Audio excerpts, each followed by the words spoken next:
पूजा समय नड़िया पचा पड़े कौन हुए तेबे आम आखपाखे घटुवा किसी घटना आमको शुभ अशुभ संकेत दे था। आम समस्ते कौन शुभ काम कि पूजा समय नड़िया व्यवहार कर निश्चित किंतु नड़िया को बहुत शुभ बोली मना जाए। कौन शुभ कार्य आरंभ में नड़िया भांगा परंपरा आम हिंदू धर्म रही। एसत शास्त्र रे नड़िया को श्रीफल माँ लक्ष्मी प्रतीक भाव में विवेचना करा जाय थाए। अनेक समय पूजा बा कौन शुभ काम दि जाउथिबा नड़िया पचा बाहरी थाए, जहाकु नै लोकंक मन रे अनेक प्रश्न उठे।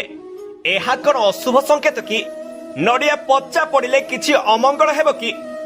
हेले पूजा समय जदि नड़िया खराब बाहरे एहार अर्थ हेउछि एक शुभ घटना आपणक सहित घटिबाकु जाउछि। विशेष करी शिव और विष्णु पूजा रे पचा नड़िया बाहरिबा शुभ होइथाए। पूजा करिबा बेले जदि आपणकर नड़िया खराब बाहरुछि तेबे एहार अर्थ भगवान आपणको किछि शुभ संकेत देउछन्ति। कुहा जाय एभଳି संकेत जणे दिए जे भगवान आपणक प्रसाद को निजे ग्रहण करिसन्ति एवं एही कारणरू आपणक नड़िया भांगिबा परे पचा बाहरुछि तेबे सेठारे चिंता करिबार आवश्यकता ही नाही। यथाशीघ्र तुमर इच्छा पूर्ण हेबार संकेत एहा दैथाए। किंतु एहार अर्थ नुहे जे जदि आपणक नड़िया भल बाहरुछि तो एहा अशुभ अटे।